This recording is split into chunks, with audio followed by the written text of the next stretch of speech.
Welcome to AI Behind the Screens. Today we're talking about augmented engineering. My name is Vilde and I work with transforming our product development with AI in Vend. And today we're going to hear the story of augmented engineering from several sides. And yeah, let's get started. I have Niklas with me today. Hello. And Melker. Hello. Let's start by rewinding a few years. Many AI years, but a few calendar years as well. Niklas, you wrote a document that became a book, Modern Augmented Team and Augmented, where you told us about augmented engineering way before any of us had ever thought about that. So can you tell us where that came from? Absolutely. And I think that the old William Gibson quote is really applicable here. The future is already here, but it's unevenly distributed. And even back in the second half of 2024, which to some extent it is yesterday, but on the other hand also feels like a decade ago due to everything that's happening all around us, you could already see the signs of what was actually coming. The tools weren't quite there. Everything was kind of Yankee. But at the same time, you had these glimmers of, capability, if you will, where you could find agentic frameworks or agentic tools that coupled with the right models. And if you just pet them in just the right way and, kept your fingers crossed and rotated 3 times counterclockwise, you could get something out of it. And I think it was the before Christmas of 2024, I had this internal conversation with one of my colleagues around sort of what if this actually starts moving now towards where we can actually start really automating things, moving into a place where we write less and less code and focus in on what, at least to me, have always been the sort of interesting parts of engineering, to sort of define what the system looks like and how it interacts and acts. So that's where it started. So just after New Year's and 2025, I wrote this document, the Modern Augmented Team, and that basically was based on an idea that I happily stole with attribution, obviously, from Fred Brooks and his classic, The Mythical Man Month, about the surgical team, where he talked about a team and its composition. It obviously wasn't appropriate for our time. This was a team that had 2 secretaries, which is very much an artifact of the 1970s. And it had things like tools clerk and programming clerk, and then 2 engineers that basically worked in cooperation. But I found that idea to be interesting because these secretaries, you can basically replace those with AI tooling, and you can replace the program clerk and tool clerk with AI tooling. And I think that there is something to the opportunity to reduce the inherent synchronization costs that we have in teams as they grow larger and larger. So there is something to having these smaller units, whether we want to think of them as half squads or fire teams or some other name. It doesn't really matter. I think that's more of a way for me to think about what I think is the appropriate size of a team moving forward. So that was the beginning of it. Where I then, together with my colleague King Aslomiska from Poland, who helped me by being the endless asker of questions, who basically told me, you need to clarify this, and how can you explain this to me? We did this project where we built out a Lego vertical, Lego being a very small part of the taxonomy that we have. It's the children's toys, right? But it's also interesting because it's a well-defined, well-structured category of stuff. You can find the definitions of every single Lego set ever produced from Lego.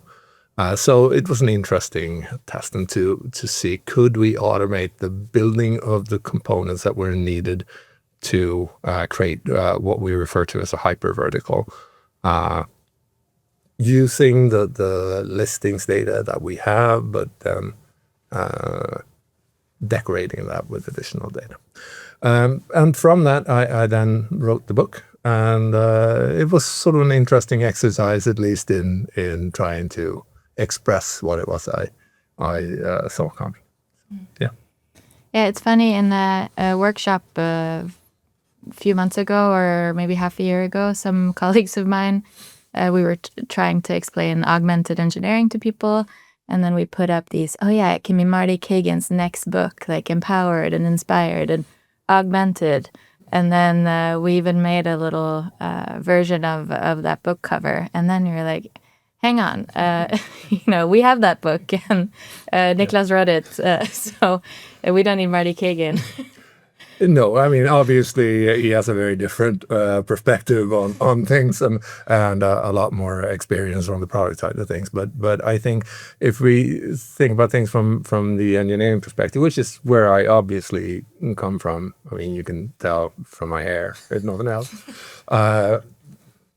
I think that we are, to a very large extent, the first big group of knowledge workers that get impacted and that have the opportunity and privilege to a certain extent of being exposed to and being able to use these tools to radically change the way we work and the way we think about how we work. So, I mean, I'm sure there's plenty of room for an Augmented by Marty Kagan. I'm sure it's going to sell tons and tons. So I look forward to that as well. Yeah. Yeah, and then as you were working on this Lego vertical, we were looking for teams to test this theory of this new way of working in a normal context, or a more normal context. And then we found your team, Melker, the CS6 team at the time. And what was this like from your side? Because I know it at least didn't start out easy. No. Yeah, but we have been using GitHub Copilot for a while, and we kind of felt that we didn't really come any further. We were kind of stuck, and we were kind of looking for the next thing. And then we got this opportunity, and it was very challenging and very frustrating to start. So this was in May, right? Mm-hmm. So it was Gemini 2.5, and we used Klein. So really early days. Yeah, it was very frustrating, but also you saw the glimpses, but it was like throwing a dice. Sometimes it was amazing, and you were able to do several days of work in hours, and then sometimes you got stuck. And initially, I felt like I got stuck too much, so I ended up having a lot of fun discussions with you, saying, why is this not working? And I was able to reduce the amount of failures, so it stopped feeling like throwing a dice. And it started to become like a tool. It was really, really cool to experience that, but it was not that easy change. Yeah, and what happened in your team as you were getting more into this? We were a really small team. We were 3 developers, so 1 front-ender and 2 back-ender. And what we had problems with initially was that we had a front-ender being alone and 2 back-enders, so he was always behind. And then we initially wanted to help him. So he wanted to contribute in front end. And we were able to kind of catch up in front end and enable us backenders to help out. And we were able to add a lot of more tests. So we got less regressions. The speed improved a lot. And we even cleaned up the backlog because our product manager and UX designer were not able to keep up. So it was really a big change and a big shift for us. Mm-hmm. I think we saw this first with your team, but we've seen this in other teams that it can be very helpful to have a problem to want to solve, or a reason that you want to change your workflow. Because otherwise it can be a bit abstract and hard to know where to start, or why are we even doing this? And I think this was a good example of this incapacity or capacity imbalance in your team. And then you started, after a few months, you'd kind of succeeded. And we launched what is now called an augmented engineering community together, where you and the CSX team shared your journey and your struggles and how you adapted. Can you share some of what you shared then with us here? Yeah, I just need to remember what I said. No, but it was a presentation for the whole company, and the audience was like everybody was listening, from UX to product to sales to everything. So we couldn't be that specific, but we still wanted to, what are the learnings, what was working, and wanted to kind of share how we succeeded. So, I mean, I would say it was quite generic, but still kind of created that interest to get started, because it wasn't vibe coding. We did it we focused a lot on testing and verifying the output. We claimed that we had better code quality than before, and this kind of sparked some interesting ideas, I would say. Yeah, I think at the time we had discussed how to launch the community, and we launched the Slack channel at the same time as the presentation. We were like, yeah, we'll do a soft launch. We won't really tell people. And then we just mentioned it in the presentation. And I think the channel had 200 members within 10 minutes or something like that. And now it's grown to 700 or I don't know, something like that. And you were kind of part of that journey, I think. And then you started running workshops for other teams. Yeah. So, I mean, the first presentation was the audience was so wide, so we couldn't go into the specific. So a lot of people reached out like, okay, but how did you solve this? How do you do this? So they wanted more specifics.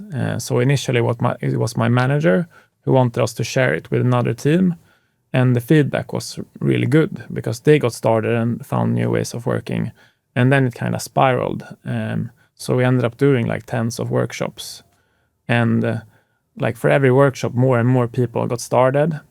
And then kind of the word spread, like this is actually working. You can produce good quality in a good speed.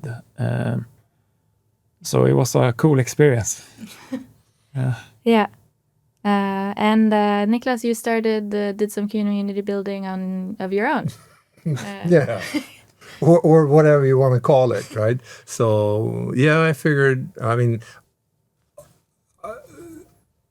augmented engineering, the Slack channel was, in my mind, after those 2 sort of first months where it was sort of trying to find its place, it very quickly became a really interesting forum for discussions. And I figured, I have this weirdly defined role of working with unlocking opportunities. Why not set up something where I can talk sort of off the cuff to other people in the organization that I know are interested, regardless of whether they are principal engineers or individual contributors of in team members or PMs or whatever.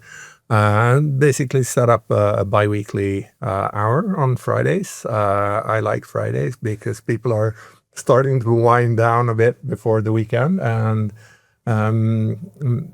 basically it tends to be sort of half an hour of what's going on in the world and half an hour of people making fun of me for being stupid and Melker asking some really hard and good questions.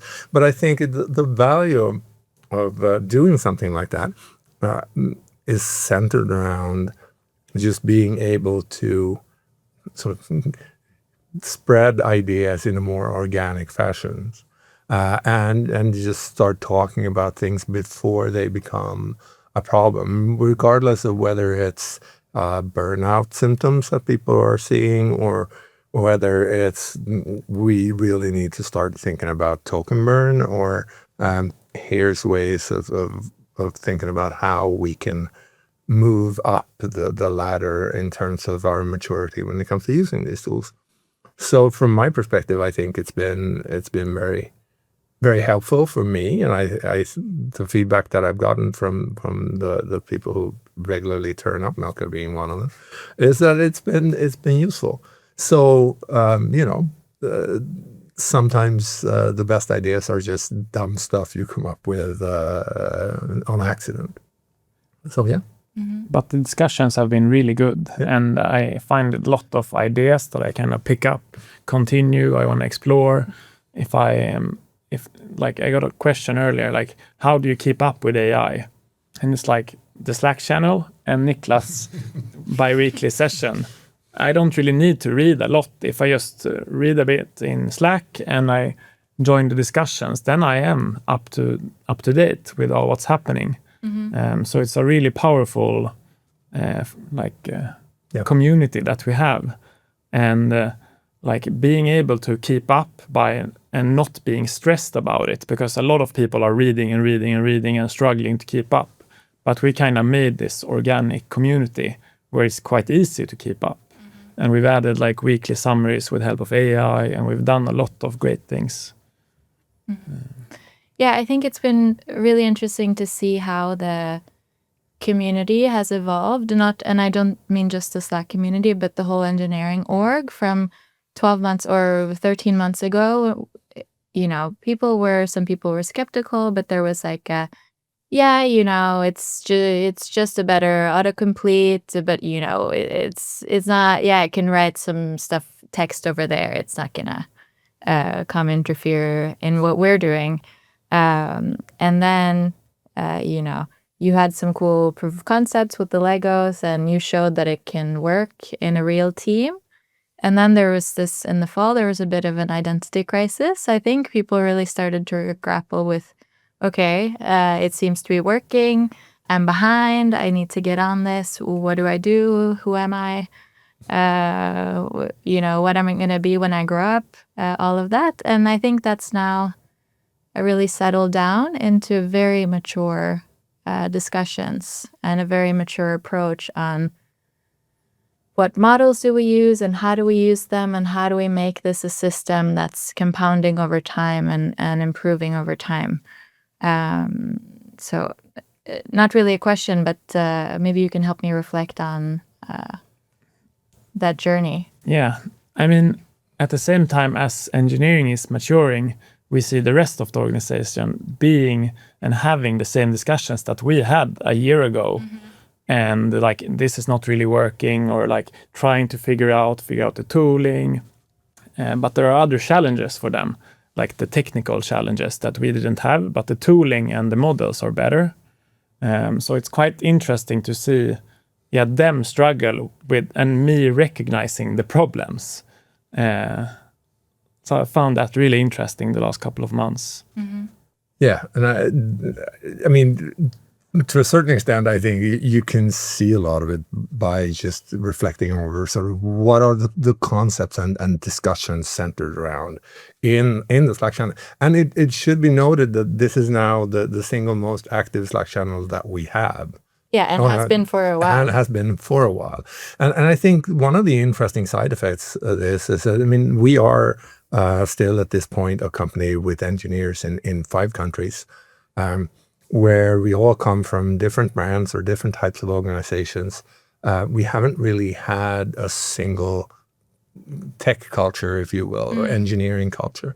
And within this change that we're all having to grapple with, I see the seeds of something that can become a very strong, unifying engineering culture that we all share, because we've gone through this together to a certain extent with sort of links forged in fire to a certain extent, right?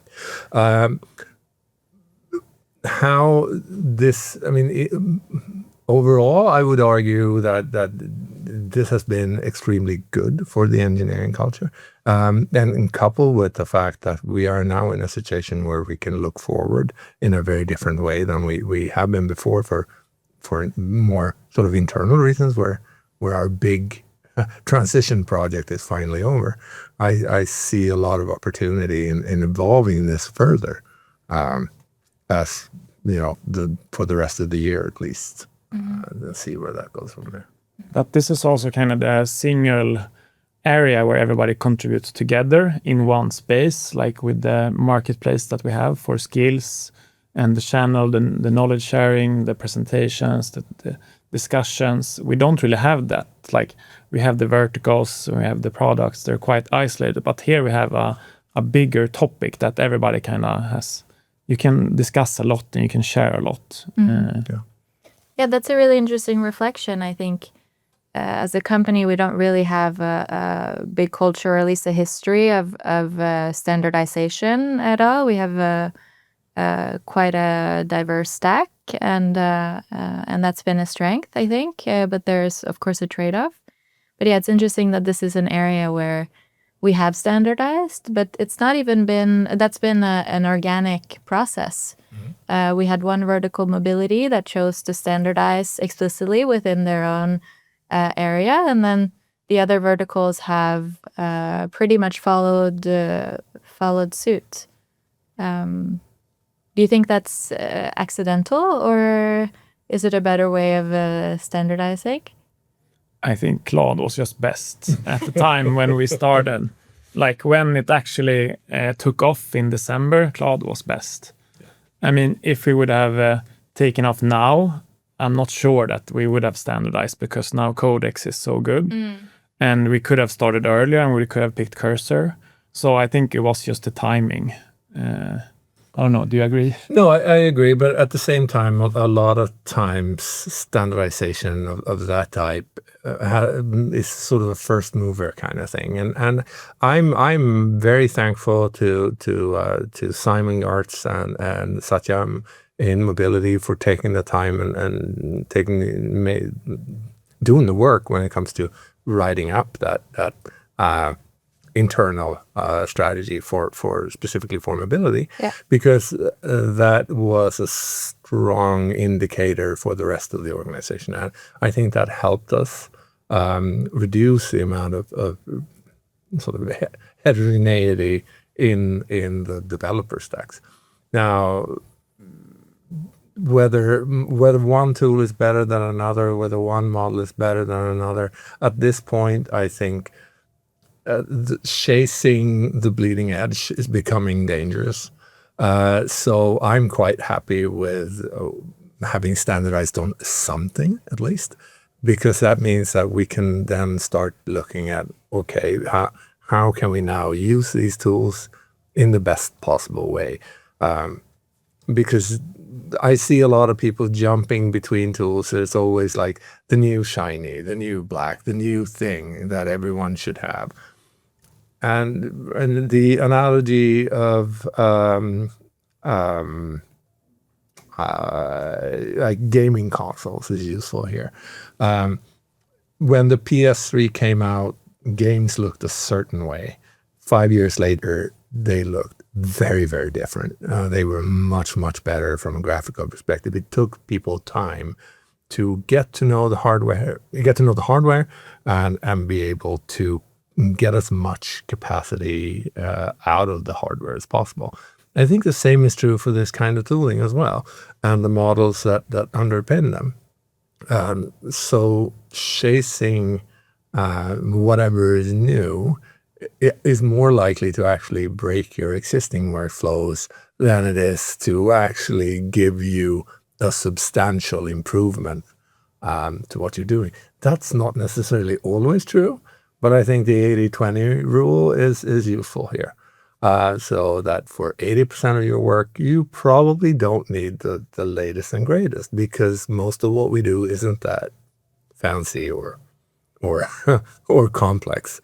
But for 20% of the work, maybe you need that. Mm-hmm. Okay, then use it there. And I think the same goes for other kinds of, or other parts of the tooling stack as well.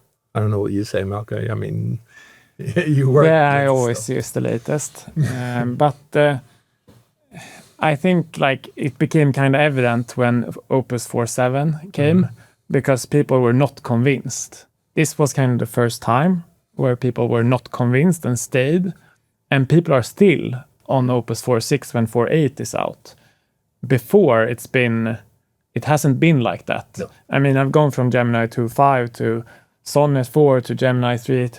I mean, I've been through this now, switching, and I'm kind of used to it. You need to adopt for every model, but it's a skill to learn. And you don't have to do it because it's taking a lot of effort. I think what you said, Niklas, is quite interesting, and I think well backed by research that it takes time. We're not able to get the value out of the technology for quite some time, and this has been the case with a lot of new technology.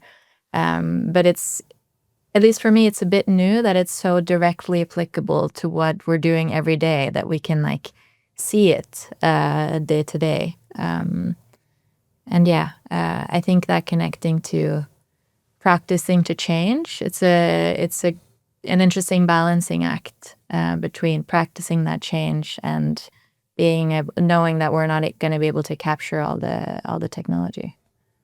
To a certain extent, we're all drinking from the fire hose right now. The rate of change is so high, and regardless of how we want to frame it, both of the primary frontier labs, OpenAI and Anthropic, are in the process of trying to convince the market at large that they are worth all the money that they are asking for.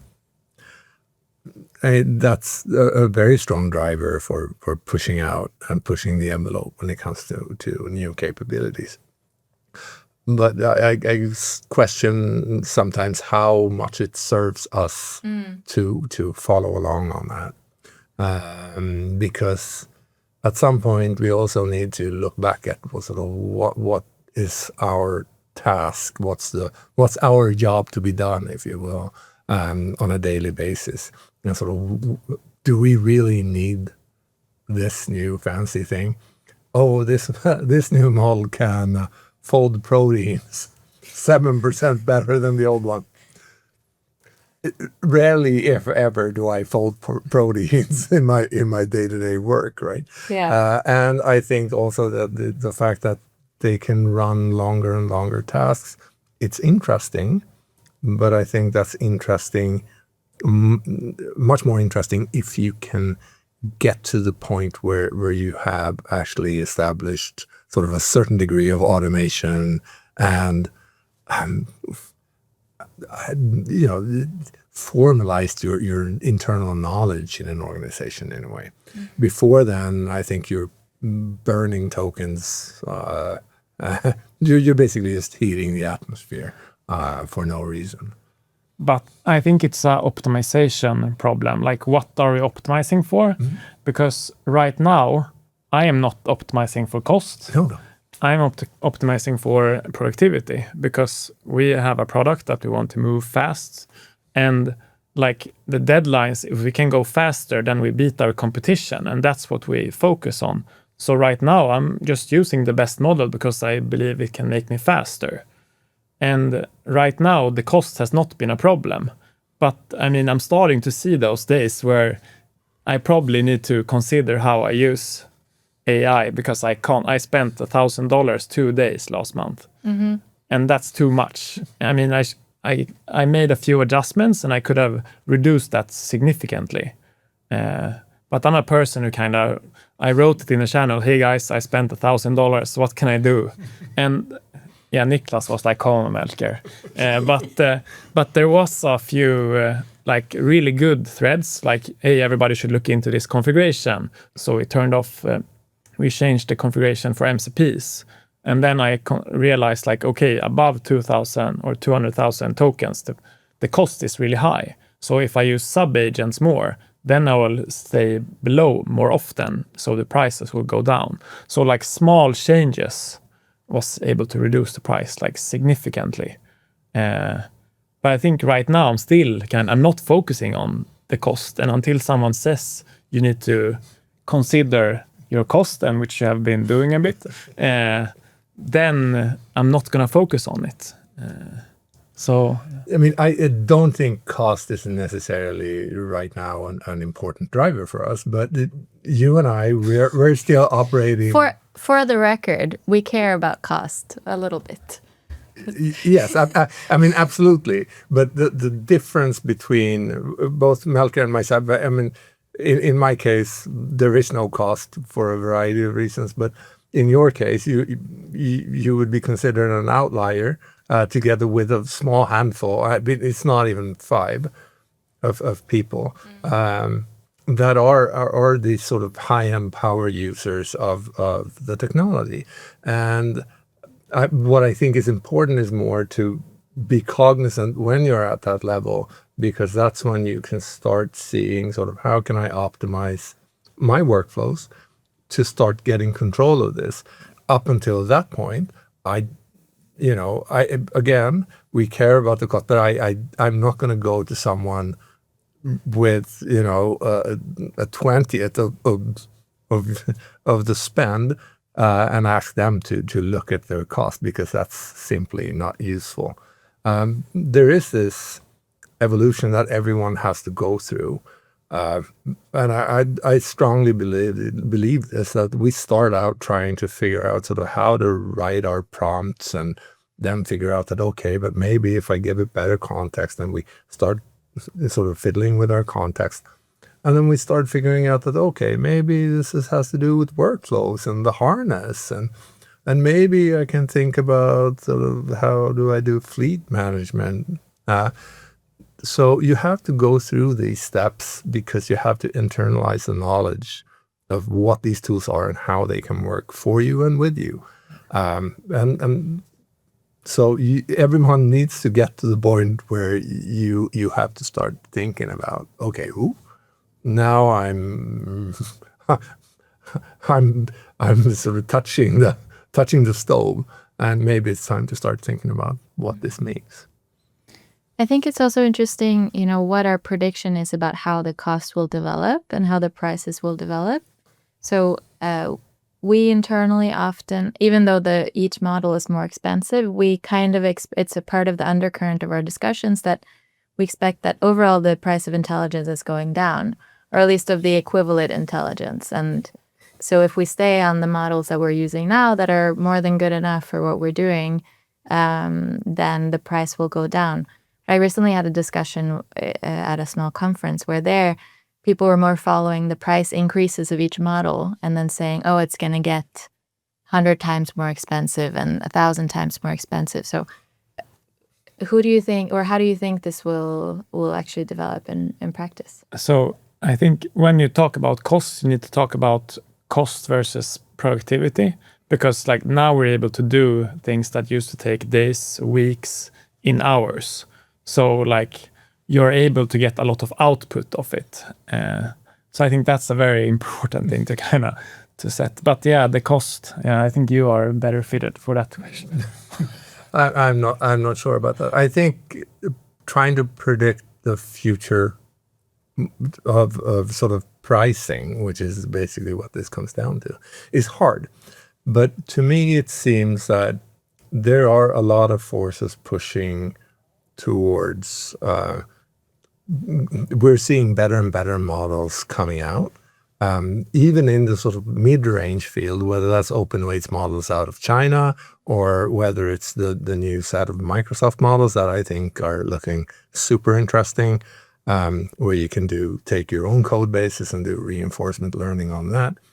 These tools are all creating an environment where I think we're going to see organizations as a whole trying to migrate to fulfill this sort of 80-20 rule again, right? So moving 80% of the engineering workloads over to models that aren't coming out of the frontier labs, or are perhaps 2 generations behind, or for whatever generations mean in the current era, where we're seeing basically new models every couple of weeks. But we'll see. I think it's also interesting to see on-device models in general becoming more and more prevalent.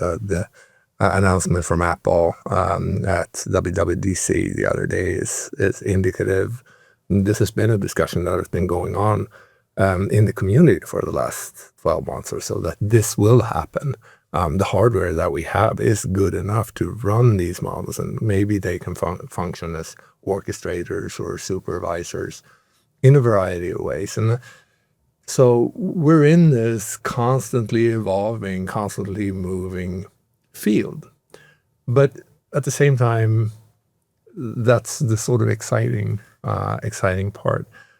Where's the pricing going to go? The top-end models might become extraordinarily expensive a couple of years from now. Who knows? But what might they be able to do? I'm sure that price will be in parity with their capabilities. I'm somewhat more interested in what the models that we can run ourselves, either on our own devices or in some other way. What are they capable of? Because that's a sort of democratic application of AI, regardless of whether we think of ourselves as engineers or as citizens. So that's where I stand right now. I think we'll see price increases on new models because they're taking the opportunity. And so would I. I mean, I'm not going to lie. If I was Dario or Amadei or Sam Altman, God forbid, I would take the opportunity to raise the prices as well and move to API pricing, just as they've done, because they need to start getting paid for the value that they bring. And I think around this table we are in agreement that these models and these tools bring value. They are in fact effective. We can argue to what degree and how measurable it is and so on and so forth, but I think we're well past the point now where that discussion is applicable. And I think there's some historical parallels in what you said, like moving from mainframe, very big, expensive machines to, mass-produced smaller machines that, everyone can use, but they are much less powerful. Then they become more powerful. And also the movement of, computer going from a job that a person had to a machine, and coder maybe doing the same, or now we already have agent or supervisor or assistant, or a lot of these jobs that are maybe becoming devices. Yeah, and it's interesting that you say that, because I've heard other. I loathe the term graybeards because I can't grow a beard. That's beside the point. Other people who have been in the industry for a long time, say 3 decades, 4 decades or more, that are extraordinarily positive around these tools and using them extensively and getting tremendous value out of them. And I hear the same sentiments echoed from all of them, that this feels like back when I started. This feels like another golden age. And to me, that's very true, right? When I got my first computer in 1983, it was a magic box. I looked at that machine and I thought, I can make anything with this. 32 kilobytes of memory. It's enough for anything. Turns out it wasn't. But it taught me how to write code and how to program and how to think to a certain extent. And I think this is true for the current era as well. This is just another iteration of that. And, it's going to be interesting to see what the generation of young developers and kids today that are growing up with this, they certainly hate the slop, but when we see what they are using these tools for 10, 20, 25, 30 years from now, I think we'll all be amazed. Maybe that's a good segue. I mean, you're not like super young kid, Melker, not at all. But you've kind of run with this 100% or maybe 200%, I would say. And you recently moved to a new team, or you've tried to go all in for the full team. Can you tell us a bit about what is that reality of living through the 80s again look like? So my engineering director kind of said to me, like, Melker, you have done this work now, and we've started like doing augmented engineering, but do you think it's gonna stop now? And I was like, no. I was like, okay, so don't feel confident. Like, try to consider like what's gonna be the next thing. What's the problems? How can we solve them? What's the actual problems? And for me, at least, there was a big gap between the agent and the context. So the meetings, the discussion, the data. So that's been what I've been focusing a lot on. So trying to bridge the gap between this data or context and when you actually pick up an agent. And the end goal is probably to build some tickets that will automatically create some code, some dark factory patterns. But right now I'm kind of working on this gap. So we have changed to English in all our meetings. We're transcribing everything. We're not writing direct messages anymore. So we're trying to kind of build this team knowledge base where everybody is supposed to, you have one place to look for information. And it's been an interesting experience. But so far, like, the feedback has been really good from the team. Like, previously you had these empty tasks where it was very undefined what was supposed to do, and you needed a lot of meetings to move forward. But now you have tasks that are maybe 80% correct. And that's a significant, like, you are able to get so much further. So the discussions get better, the meetings get, I don't know if they get shorter, but more efficient at least.